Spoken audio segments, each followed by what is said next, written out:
Welcome back, America. We're here with America's governor, Ron DeSantis. You know, as a resident of Florida, Governor, I'm very concerned that you're leaving office. I have to be perfectly honest with you. I said to my wife, you know, when you're a citizen of Florida, you never have to look over your shoulder. You don't have to worry that something radical, left-wing, kooky is going to be done. You know the governor is going to fight. In fact, you're 10 steps ahead from a liberty agenda, conservative agenda. You're proposing things people haven't even thought of before.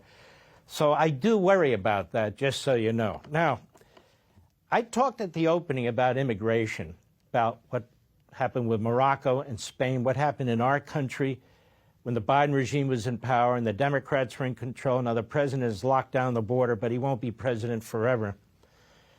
What do you make of the effort by the Democrat Party, the Democratic Socialists of America, or communists, and others who are using our immigration system to try and fundamentally change our country? And what can a governor do about it?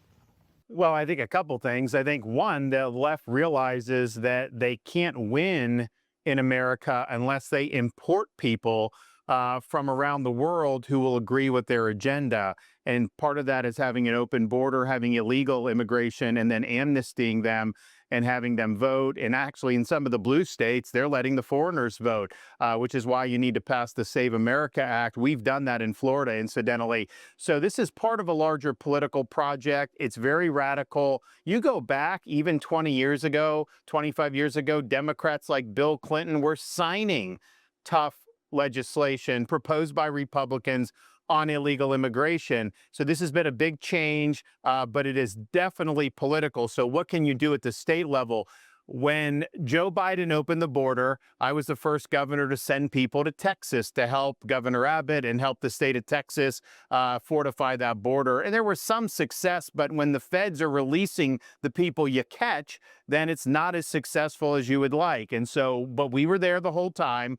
Obviously did the transport program to places like Martha's Vineyard, which highlighted this problem because there was a lot of liberal elites that wanted the border open. They just didn't want to have to deal with it. The minute they had to deal with it, then their tune changed. When President Trump got elected, this was, if not the number one, certainly one of the top two issues in the election.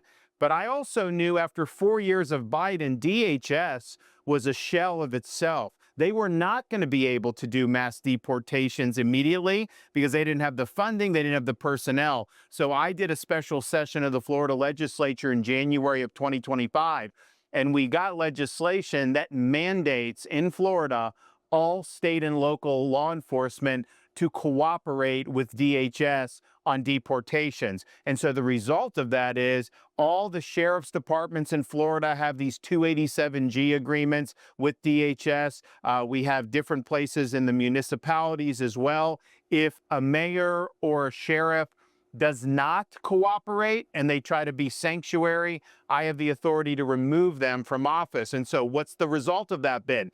As of today, almost half of all the immigration arrests done by state and local law enforcement across the country are in one state, the free state of Florida. So we're lapping the field in this, but part of it is we recognize that this is a team effort. You had to have all hands on deck, and left to their own devices. Even some, nominally Republican law enforcement folks, some of them don't want to be involved in immigration, right? There's just that they don't want to do it. We required it, and the results have been great. I noticed, Governor, the problems have been with so-called sanctuary cities and states, which, of course, is unconstitutional for a state to say, you know what, we're a sanctuary. Federal law doesn't apply to us. And I noticed the conflicts have occurred there because you talked about 287G of the law, because your state and other Republican states are working with ICE. These other states are not working with ICE, and so ICE, the federal government, has to track down these violators on their own, and then you have mayors who turn local law enforcement against them or don't help ICE and so forth and so on. So I view this as an effort to prevent, number one, illegal aliens from being deported, and number two, to create a problem with ICE. I want to pursue that with you a little bit further when we return. Be sure to like and subscribe for all the Fox News latest on YouTube and catch full shows streaming now on Fox One.